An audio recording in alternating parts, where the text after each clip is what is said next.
everyone, welcome to another great episode of Third Shot Podcast. Today we have a fun episode in store for you all, and we also have Russ with us today. So we are so excited to see him and to get all caught up on what he's been up to lately. But before we dive into all of that, please take out your phones. Follow us on social media. You can hit us up on Instagram and Facebook at Third Shot Podcast. You can also find us on X at Third Shot Pod, or you can check out our website, thirdshotpodcast.com, where we have all of our previous episodes, as well as some fun apparel and some blog posts. So let's do a little toast. We've got our shots lined up for this one. To Russ. No.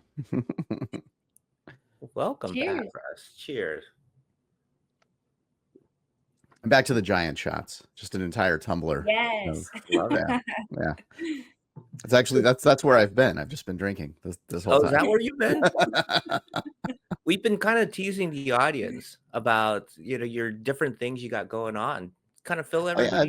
It's just been crazy busy. I've been, for on the work side of things, I've been planning conferences like on the other side of the planet. We've got one in Japan, one in Sweden going on. So you get to go to both of those?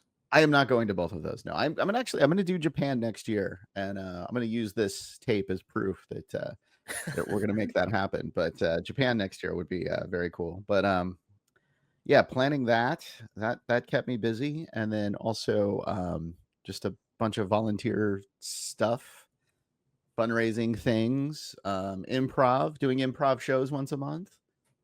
Doing some like little trivia hosting gigs because that's fun, and also help somebody start a new podcast called Divergent Paths, and Wow. it's about late diagnosed ADHD and the struggles that she's gone through and helping others to learn about that. So that's going on, all kinds of stuff. I'm busy, all That over the is so place. cool.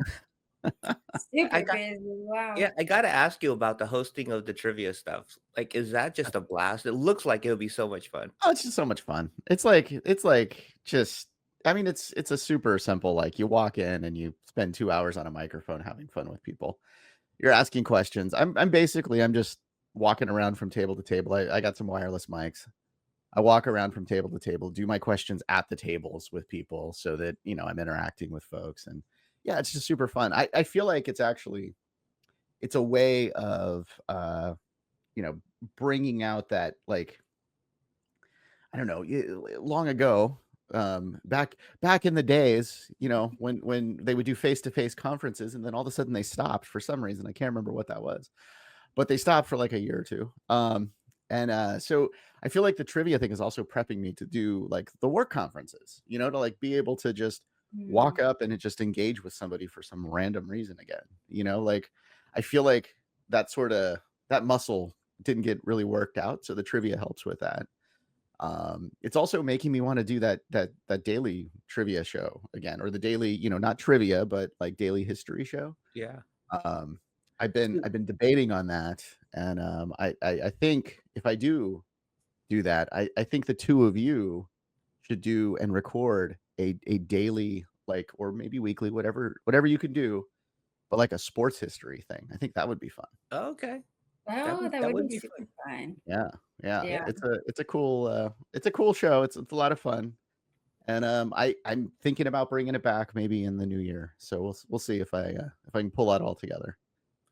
When you walk around and kind of not interview, but ask questions and talk to people, do you ever run across either like gold where like they're fantastic? One table is just so entertaining, or do you run across some tables that are just like blah, blah, blah, like nothing? Totally. So what I do mean, you do? you know, What do you like, do? And you just get a blah, blah, blah, blah, like it's lousy just, people, or they're angry, I or spend they're more time drunk. with the fun people. What if they're drunk? Yeah. I haven't had any people that are overly intoxicated yet. I mean, it's at a brewery, so it's like, I don't know. It's not like they're doing shots. They're like sipping beer and hanging out for a few hours on like a Tuesday night. So it's not like a rough crowd, at least so far. We'll see. I'm sure. Well, I'm sure somebody. I'm sure. Greg will show up at some point. Yeah, just to throw a wrench in your plans. We can That's make what I that was going to happen. say. So, I've been listening to the shows because I've been editing the shows and putting them all together. Mhm. And the one that stood out for me, Greg, is the one where it, that close was a little rough in one of the shows. I will be honest. After 3 shots, your close was a little shaky there. Oh, I was beyond shaky. I was like, who am I? What am I? Where am I? I'm You Batman. actually said Like, the I didn't wrong know name of what the was going on. podcast at one point, and I had to edit that out. So I don't know what you've been drinking lately, but Oh, it's getting, more and more heavy and yeah, more okay, alcoholics. heavy But pours. but today, all in disclosure, right? We're recording early in the morning, so it's just coffee shots for me this morning. Okay. Well, yeah, I'm right there with I did you. the whole tumbler thing of coffee. So Yeah, yeah. yeah, Well, you always inspire me by your espresso stories, so do a right. little espresso shots. Nice, Yeah. nice. Gotta love the espresso. Well, the reason why I was asking you, like when you walk around, you talk to people, and either they're like fantastic or they're awful and stuff like that, is because I see that on the courts. Mm, Like recently, I played in a pickleball, like a team event, and Bridgie number two was my partner, and we were kind of we just have a lot of fun. We're high fiving, we're chest bumping, we're screaming and stuff like that. We're having a great time, and we look around and we're noticing how everybody is just so freaking serious, and like they're getting mad at each other and stuff. And I'm like, we just like, what's going on here? This is pickleball. This should be fun, right? This we're maybe they think we're annoying because we're having such a good time. Like, do you guys notice like people just like getting irritated with each other? Yes. oh yeah, Yeah, oh yeah, right? I totally for sure. have witnessed that firsthand. And whether it's like just recreational pickup matches at the park or a tournament, I've seen it in both situations. And I never know if it's like that person or if like that's their, that's how they handle their business, or if it's just because they're at a point that's frustrating. But like when you and I have been in a tournament too, we've witnessed it with a team, and the lady was getting really frustrated with the way that the male was playing, and so she was yelling at him for the first 2 matches, I think. But it might have helped because in the third match he like really stepped up his game, He and did. we both of us were looking at each other like, whoa, what did she tell him in between matches? So maybe I'm not advising that's the way to like light a match and be your partner, but some people, maybe that's what it takes. But unfortunately, yeah, some people do get very serious, and it does take away the fun, if especially if you're the pair that's the ones having fun joking around, and you kind of want to keep it lighthearted. It's they're not on board with it. Fun Yeah, suckers.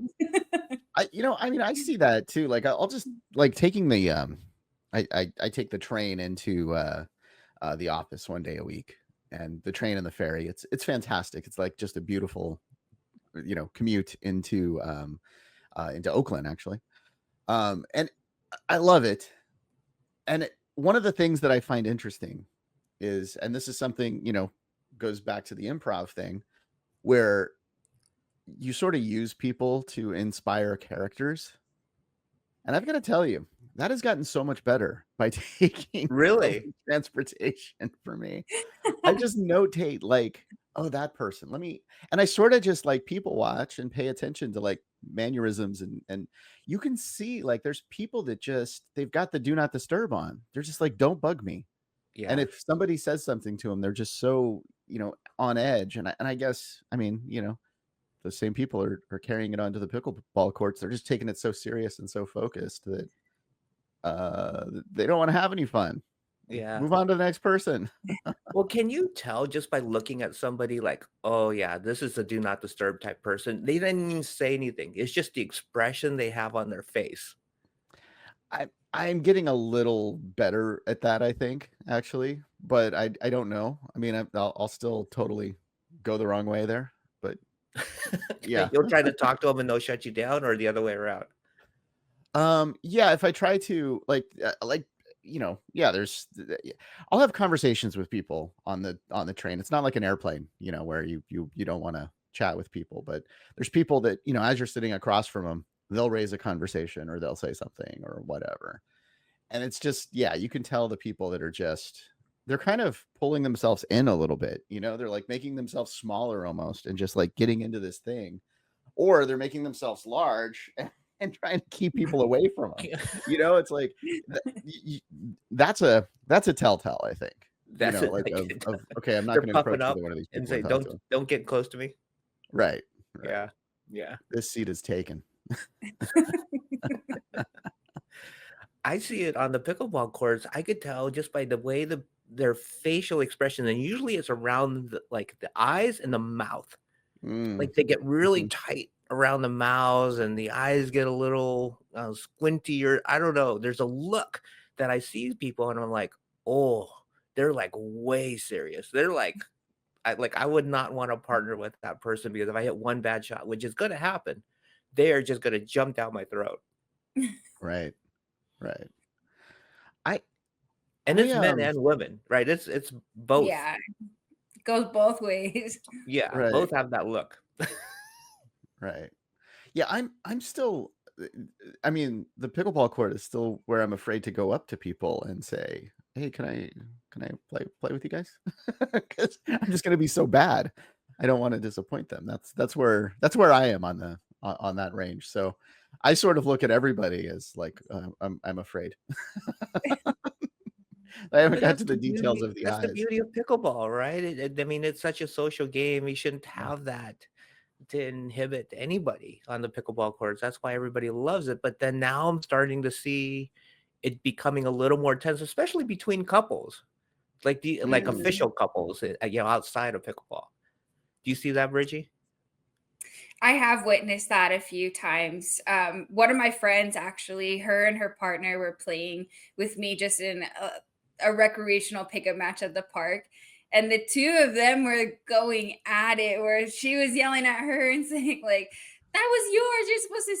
You're supposed to get it. And then she counters back and says, like, well, you're supposed to say mine or yours or whatever. So they're like literally yelling at each other about communication on the court, which is a huge piece of the game, any sport really, where you have to communicate well with your partner. But they're funny because, I mean, yeah, they're arguing with each other, but they're still having fun.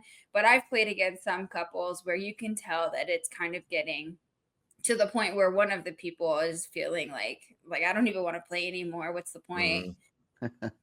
Have you seen it as well? Yeah, I see.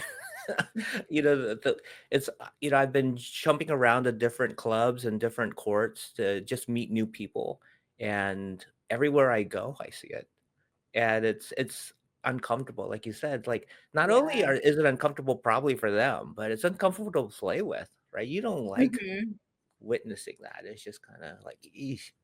So yeah, and then it makes me not want to hit it to the person who's getting yelled at, because if they mess up, like, then I feel kind of responsible, like, I kind of got them in trouble. So it is an uncomfortable situation for everybody out there. Will you target the person that's doing the yelling, just as like, hey, look, you're not special either. Yeah, like, watch this. I'm not great at targeting people, but yes, that's in the back of my mind. Nice. Well, luckily, we have a couple of people that have written a book that I think will help us and help all of our listeners in this type of situation. So, while we bring Teri Citterman and Dr. Stormy Hill on, they are the authors of In a Pickle. This gives you a perfect opportunity to go and subscribe, right? Wherever you're listening right now or watching on YouTube. It really helps the show. It helps all of the guests if you would support us and subscribe to this show. And with that, let's bring on our special guests, Teri Citterman and Dr. Stormy Hill, authors of the book In a Pickle: How to Master Love and Pickleball and Not Kill Each Other. This is perfect. Welcome, Teri and Dr. Stormy, to Third Shot Podcast. How you guys doing? Good. Doing great. Thanks for having us on your show. We really appreciate it. We're super excited to have both of you as well and to find out a little bit more about this book that both of you have written and potentially what we can use in our own like everyday court activities out there on the pickleball. But before we get into it, we're going to do a little toast to the two of you and your book in a pickle. Thank Cheers. you. Thumbs Cheers. up. Yeah. Now we're ready, right? Now we're ready. So before we get into the book itself, will you share with us a little bit about your backgrounds? Go for it, Teri. Sure. So my background is ghostwriting and executive coaching. So I've been a ghostwriter for a long time, writing books for CEOs, as well as an executive coach for CEOs. And my background in pickleball has been a journey, let's call it. Well said. Well said. My background is I have my medical doctorate earlier in my life, and then I left medicine to become an occupational therapist because of the impact that occupational therapy had on my son and his health journey. And I've been an occupational therapist since for the last 15 years, working in mental health, substance use disorder, special education. And then I became about 4 years ago a certified relationship and intimacy coach. And this book was a joint venture of love project while I was healing from a hip replacement and with a dear sister friend. And we decided this book needed to be there because of our own journeys with our significant others. And also what we witnessed at rec play and in tournaments and, just amongst our friends who almost all played pickleball and just what we saw. So we just saw, a niche and decided that we were the perfect ones to fill it. Well, it sure seems like it. It's such a cool book. How did you guys meet? And was it on a pickleball court or, and how often are you guys playing pickleball together? Tell us the pickleball career here. Sure. We're currently both in Costa Rica, which is where we both met each other. I live in Austin. Stormy lives in Salt Lake City. But we're both down here for 3 to 6 months out of the year. So I don't know, when was it? About a year and a half ago. Yep. I think she commented on my hot pink Filas, and we ended up playing together, and now we're doubles partners in tournaments down here. And it takes a lot to be in a co-authoring relationship. So it's pretty awesome. So before the pink feelers, you guys didn't know each other? No. Oh, wow. Okay. And then since then, it's been kind of fun. We have been to play with them and visit in Texas. We're actually going back and doing some book signing stuff. We have been to Mexico and played tennis together, Costa Rica, different parts of Costa Rica and played tennis together. So we're just, continuing to travel the globe and build our friendship and play pickleball together. And then our partners, our significant others, we play mixed with them. And then they play men's doubles together. So it's super fun. That's awesome. So, and she did say tennis, but she meant pickleball. Oh, Is there a tennis background? I came from the dark side. I came from that's my background. Gotcha. That's awesome. So after you two met, at what point did you realize, maybe we should write a book together? We've got some advice we can give to people. What was the trajectory there? Yeah, I think again, like my own journey with my partner was like, we have this fabulous relationship. And then we got on the pickleball court and it just seemed to fall apart, especially as we got better. And, kind of the intensity and the competition and just kind of the dynamic that we were then taking off the court. And so that was my own like personal journey. And then as Teri and I became friends, I was witnessing and she was sharing similar in her relationship. And I was like, there's something here because we both have these fabulous relationships with our lover, our partner, our hubbies. And then we kept seeing it like, amongst our friends, or either we'd be playing mixed with them and we'd say, oh, we're definitely going to win this shot because of this point, because they're in conflict. And then really I was with my boyfriend, I was at a pro event down in St. George, Utah. and really saw this in full. You know, it was a PPA event. We were playing in the amateur, but all the way up until the pros, really seeing that same dysfunctional dynamic that can happen in mixed doubles and when they're a love couple. And so kind of started doing a little talking to couples there, and then approached Teri, and I was like, you're an amazing writer. You're a dear friend. You know, what do you think about writing a book together? And she was like, and I said, you know, I know you trust your intuition. And she was like, I'm in. And that was kind of the beginning of it. Teri, are you seeing the same stuff on the courts too? Oh, well, yeah. I mean, I feel like my husband and I define pickleball divorce. Oh, really? We had a journey. I mean, again, off the court, amazing relationship. And on the court, it just would deteriorate very quickly. And we got to a point where we couldn't play anymore together. And, you know, and it was really sad. It was very dramatic for me because I really enjoy playing with him, but it was just too hard. He's very, very competitive. I thought I was competitive, but apparently I'm a very light shade of competitiveness in comparison. So what we ended up doing is we ended up getting a throuple, which is in the book. And by that, I mean, he plays with our friend Jed and I play with our friend Jed. And that's how we worked it out. And since then, we've been able to find our way back together. But when it comes to high stakes tournaments, we don't play together. So what were the steps for the two of you to kind of get it better on the courts? Not necessarily playing tournaments, but to the point where you can still enjoy each other playing on the courts together recreationally. You know, honestly, I'm not sure there were any until we wrote the book.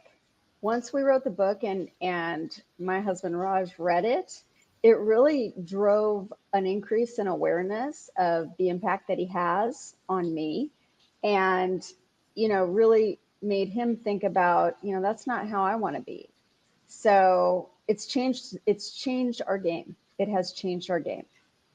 Yeah, totally. I would say the same. I mean, it was interesting because we co-authored it, right? So Teri had this great idea to include, and I was like, we should try that. So I'd say to my boyfriend, I'm like, Steve, we should try that. And we would implement these strategies, and we're like, this really works. And so it really was this, you know, learning evolution of putting into practice what we're talking about, what we've gathered from other couples that we've talked to, you know, looking at the few pro couples that are in love partnerships who play together, really kind of getting it and then putting into practice and saying, does this work? Does this improve our game? And not just improve our winning of points, although that's great. That's part of it, right? We say to love more and win more points is kind of the intention, one of the intentions of the book. But how about our relationship? Because one thing we're very clear on and very clear on the book is it's pickleball. It's that we're all completely obsessed and there's such an allegiance to the sport, but we don't want it to impact our relationship negatively off the court. It's just not worth it. And so what can people do? What strategies can they actually put into play that will improve their relationship on and off the court? Yeah. So without giving too much of your book away, what are just a few good tips that people can use to help improve their communication while they're on the court?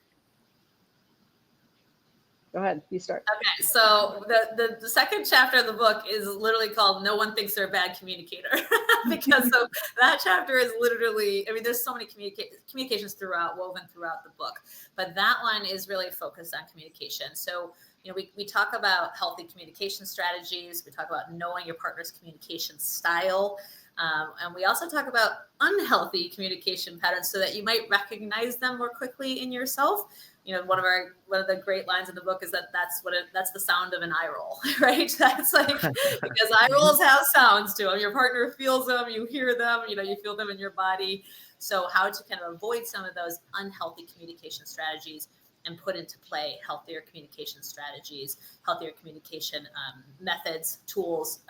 And the idea for each chapter, which has a focus, was to make it helpful and relatable, and a little bit irreverent, right? A lot of bit irreverent, right? There's a lot of sass in the book because that's how we are, Teri and I are. That's how a lot of women that we know and play with are feisty, fiery, competitive women playing with their feisty, fiery, competitive men, perhaps, or a major skill discrepancy, maybe a 4.0, you know, guy playing with a 3.0 woman, and how do you navigate that? So that's, you know, that's some of the focus on communication throughout the book. Yeah, I would say there's a couple of strategies that I particularly like because it is a spicy game. And one of the things that some partners try to do is mansplain things on the court, speak during a point. And these are all like, don't do that. Having a safe word, that is my favorite chapter, which is safe words in Oh, psychological warfare. So when the safe word gets said, it stops. Everything stops. And really just listening. Listening is, I think, key. It's key in my business. It's key in life. But listening to, your partner may have something worthy to say, and your partner needs to hear when you're saying, done, don't talk anymore. I've heard you. It's over. right. Move on. Yep. So those are I some think of the that strategies that I particularly like. I think Uh, we should write a chapter. The safe word on the court should be mine. But what happens when both people say it? Oh no, then you're in trouble. That's when divorce court happens, right? Who's got the middle? Exactly. Right. And we joke about that, right? It actually should be mine. If both people are saying mine, but the problem is a lot of us say yours, so it's Oh, right. it Well, gets don't tricky. you love it when you're on the court and you just assume the forehand's going to take it, and all of a sudden, at the very last split second, they go yours, and Yeah, right, and then you're like lunging into a backhand and trying to like pull it exactly. off. But yeah, it's not a good look. Right? But you bring up a good point. Like, so we have a lot of relational based strategies because the book, I mean, it is the first book ever on sports and relationships, right? So that, and on pickleball specifically, of course. But so there is a lot of relationship tips in the book, but there's also strategy, right? So you just mentioned, Uncle Greg, about the who takes the middle, who takes the forehand, who's covering the middle. Is it the forehand? Are you doing respect the X? Like, that's something to communicate. What's your strategy? And are you both abiding by that strategy, right? Right. So I'm just curious, do you get into like when dispute starts to happen on a court between a couple? Like, how do you get out of that so you can actually, perform at a high rate? So Yeah, there's two ways. go Okay. for There's it. two ways. There's the right way, and then there's something called kitchen knife moments, which is when you want to just wing your paddle at your partner. So that's what not to do, usually. Um, but when, like, one of the strategies we recommend and use ourselves is when the tension starts to rise, take a timeout, take a moment, take a pause, and you don't need to discuss it. Just slow things down. Yeah, there's a whole chapter is on conflict resolution because obviously, like you said, you see tensions rise, and most of us have been the receiving end when there's a love couple on the other side of the court, and you're like, I mean, if I'm playing them, especially in a tournament, I'm like, yes, because I know we're about to win the next few points because they are divided, right? So there's a whole chapter on conflict resolution, and then there's a chapter on playing with intention versus intention against each other, right? So how do we bring down the tension to be playing intentionally and play successfully and win more points and love more? That's really the point of the book. Yeah. Before in the intro, when Uncle Greg and I were talking, we were kind of like recounting some instances where we've seen couples going at it on the court, and how it's kind of made us feel on the other side of it, witnessing it. And I'm just kind of wondering now if you two recommend anything that the other couple or pair can say to them, or if you would recommend like us taking a time out to kind of push them towards a place of resolution, or if the best thing maybe is for us just to get some points on them while they're in conflict. I don't know. That's a great question. We have not been asked that yet. I love that question because, right, it's like about, it's in the book that it feels uncomfortable when the other side is just warring against each other. So I would say, like, if you're in a tournament, enjoy that you're probably going to win the next few points, right? Like, go down the middle, let them figure it out, But I think if it's like, so Teri and her husband play a lot with and against me and my boyfriend. And, we just know it's going to ebb and flow. And like, so I would say for me, like, it depends. Like, if I really know the couple, I might just be like, my boyfriend will often make a joke and it kind of diffuses everything. That's his approach. My approach is just to stay in my own lane and like let them navigate, like let whomever navigate, because you know, we wrote the book and we're practicing this stuff, and we did not play perfectly with our partners, not even close. You know, there's good days and bad days, and so just kind of giving some grace for especially the mixed double couples that you play with often. Yeah, I would say I've had, like, when I'm playing with close friends and they've noticed Raj and I kind of getting off into our thing, they'll actually say, "Hey guys, let's just take a minute. Let's just take a beat." And I appreciate that. They're good friends. And I would say, you know, if they're good friends, I would say the same thing. If I don't know them that well and I see it happening, I might say something like, you know, "Hey, it's just pickleball." You know, because it is just pickleball. Right. Let's just take a chill minute, right? It's just pickleball. And then that's what, pickleball is such, a sport that brings people together. And I'm wondering, people that have read your book and, practice and become better partners on the court, have they given you feedback that has helped them off the court in the relationship as well, too?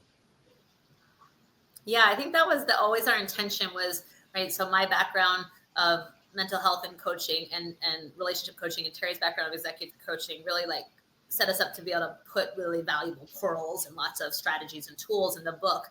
But always intention was on the court, off the court, off the court, on the court, right? We don't play pickleball in a vacuum with our love partner. And then, so, there's a whole chapter about being a dick, like, but don't be a dick, right? So we don't want you to be a dick. And then, because it's like, you can't just be like that on the court and then not expect it to translate into life. Or vice versa. If your intention in life and you go on the court, like, you're already setting yourself up for a rough day on the court. So, knowing that life impacts pickleball and pickleball impacts life, the idea was always to have strategies that will help on and off the court. And then, as we were writing it and having test readers, we even had test readers who don't play pickleball, and they're like, we learned a lot from this book. So that was, that was part of the intention. I mean, it's really a book about relationships and the metaphor is pickleball. So anyone who plays or doesn't play is going to get something out of it. And several of my girlfriends who don't play, just what Stormy said, they're like, "Oh my God, this is an amazing book," even though we don't play pickleball. Yeah, that's cool. I have a follow-up question, because you guys had mentioned, like, on the court, the competitiveness kind of comes out and people kind of change, right? They become a dick Crazy. at times, right? Totally. And I'm just wondering, does that mean, like, off the court you can have fantastic relationships? Is that part of their personality that doesn't come out unless they're in a competitive situation like pickleball? Yeah, Yes. It's a great question. I mean, Teri had a fabulous, and actually we were like, we need to write some articles on this, like, as little spin-offs, because we say that pickleball is a microcosm of your relationship, right? So it's not like something new will come out, but it really intensifies everything. I mean, you are literally on a small space, navigating right, left together, up, down together, backpedaling, moving backwards together. And so everything's intensified. So not necessarily like a mirror of your relationship, but a microcosm. So the stuff, let's say you have this little competitive streak, but maybe it doesn't play out in your marriage, your partnership, because you don't play sports together except for pickleball, or he goes and golfs with the guys and you go and hike with the girls. That's what our dynamic is. So we don't see that in each other. So the intensification that happens on the court, definitely brings things to light. But then you get to work on them. You get to work on them on the court, which will help you off the court. I would say one of the realizations that Raj had, my husband, he's the type of person that can pick up a golf club and become a scratch golfer, pick up a tennis racket and become the champion of the tennis court. And similarly with pickleball, he's done the same thing. He studies it. He's he's an engineer, so that should tell you what I mean. But he realized as he was reading the book how different people learn, how different people, like, most people don't have that gift to just pick up a piece of equipment and become whatever, master that sport. He truly didn't realize people learn it in different ways. And so I think that's been a big realization and has made him much more compassionate for people he's playing with. Not just me, but others too. Well, I'm super excited to read this book and see in what ways it can help me. I have a fiance who I have not yet played pickleball with. So I'm a little anxious to see how that pans out.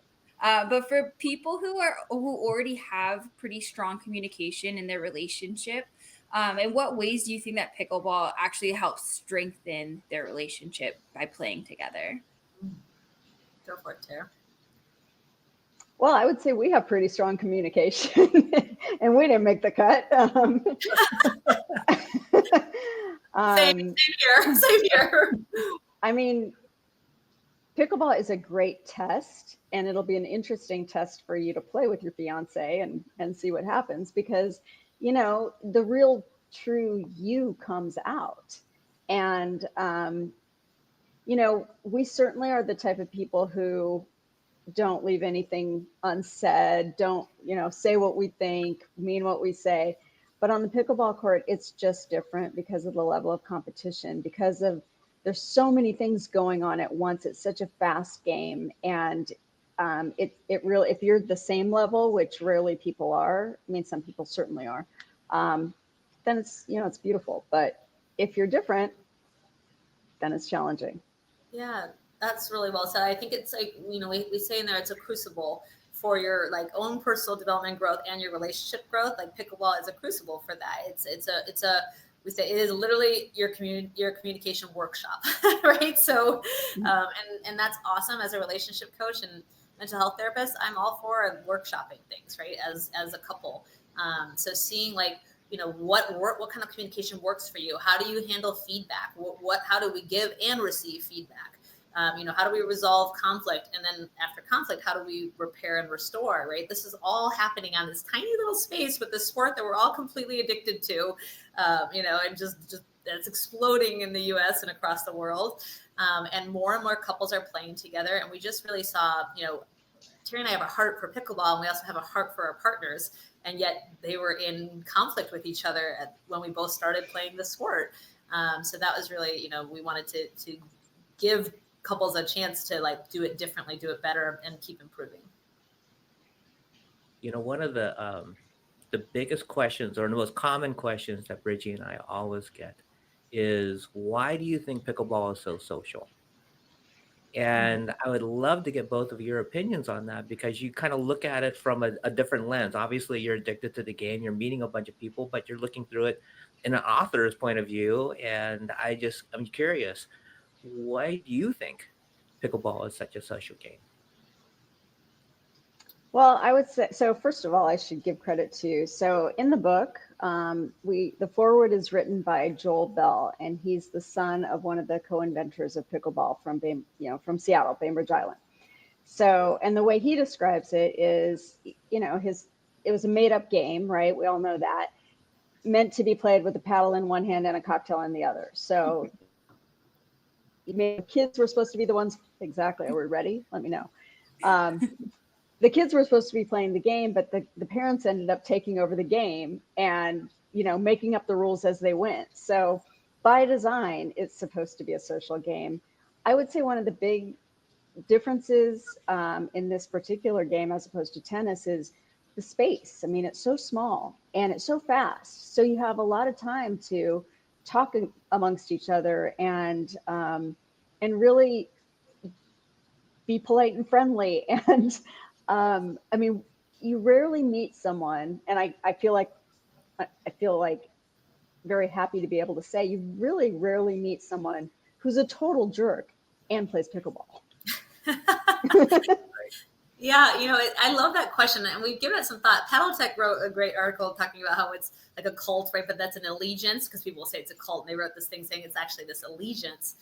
And like I said, I came from, jokingly, the dark side, but I came from tennis background, and I loved my tennis community, and the pickleball community is totally different. I mean, and phenomenal, and I would say way more fabulous in my opinion, way more community based, right? Like, you know, we all say, what do we all talk about before we found pickleball? Because 90% of our friends now all play pickleball, or Yes. we converted them we made them try pickleball.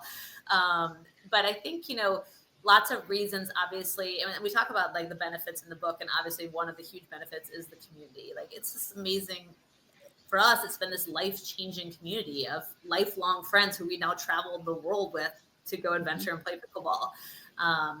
And how blessed we are in that. But I think, you know, the like low level, there's not a lot of skill needed to start, not a lot of equipment needed to start.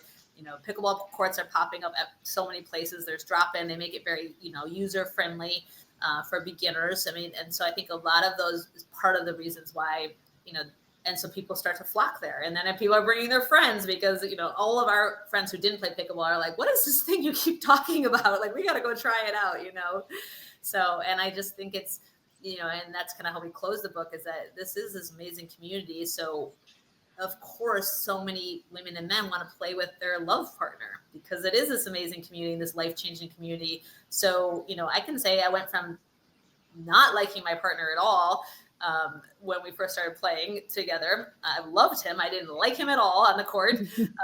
And then now he's my favorite person to play with, and we don't do it perfectly, but he is my favorite person to play with. And that's because we've practiced it. Just like people don't practice. Often people will just want to play all the time in pickleball and not drill and practice. This is an invitation to practice the skill of relating on the pickleball court. Well, like I said, I cannot wait to read this book. And I know that it's going to be super helpful for people who don't even play pickleball. It's going to be very practical for the masses. For our listeners who I'm sure are interested, where can they find a copy of your book? Amazon.com. That's the place to find it. And I would say there's a few books called In a Pickle, none of them having to do with pickleball. So to include the subtitle, How to Master Love and Pickleball and Not Kill Each Other. And they can also find us at our website. Just find more about us. And the link to Amazon is our website, which is loveandpickleball.net. Awesome. Thank you Brigie, so much. I got to ask you, are you going to have your fiance read this book as well? He's a very busy person, but if I can get him to sit down with it, send him to work with it or something in his downtime, then that would be fantastic. But I'll read it first, and then I'll nudge him a copy of it. Well, I was what gonna you do say, is you get the highlighter out and you highlight the ones that he needs to read, right? The lines, Yes. the paragraphs, right? Yeah. Put little post-it Exactly. note flags in there. Mhm. You got to get your little stickies out on the pages so he can find it easy. Yeah. Yes, great idea. Don't tell him I said that. I don't want him mad at me. You can tell him we said it. Yeah, exactly. But he's going to listen to the show. I know. Well, we Oh, would what have did I said it. do? Maybe we have to We edit would this. have said it. We'll have to Well, see. and in the book, there's things in there like this would be a great exercise to do together. We recommend doing this together. So, there is like those kind of nudges in the book. Yeah, there's some Perfect. fun exercises. Very cool. Well, thank you so much. We have to do our third shot together. Right. Yes. I'm looking so forward to you reading this book and sharing it with our audience. That's what's special. We got such a really vast amount of people that listen to the show and watch the show of all different backgrounds, but I think all of them could take advantage of this book. So thank you so much for writing it. Cheers. Thank you. Thank for having you. us. Cheers. We do Sunday Fun Day here in Costa Rica, so we're just starting it off. Nice. Yep. But you already got your pickleball in already. Good for Yeah. you. There's more to play. Yeah. Okay, let's go out and play. Thank you again for coming on the show. Thanks so Thank much. you so for having much. us. And thank you all of you for joining us on Third Shot, where Brigie and I will continue to share our pickleball journey. Real special thanks to Teri and Dr. Stormy for joining us today. Please go out, get a copy of In a Pickle, and I know it's going to improve your relationships on and off the court. Go visit like their website, and I want to make sure that people do this correct because it's love and spelled out and loveandpickleball.net. Their Instagram is love_and_pickleball, or on Facebook, love.and.pickleball. So there's a lot of different ways you can find out about the book, learn more about the authors, wonderful people. And I, again, highly encourage you to go out and take a look and get this book. And you can support this show by subscribing. We promise to have more amazing guests like Teri and Dr. Stormy on future episodes. So let's continue to share our enjoyment for the game and grow this pickleball community together. See you next time on Third Shot Podcast.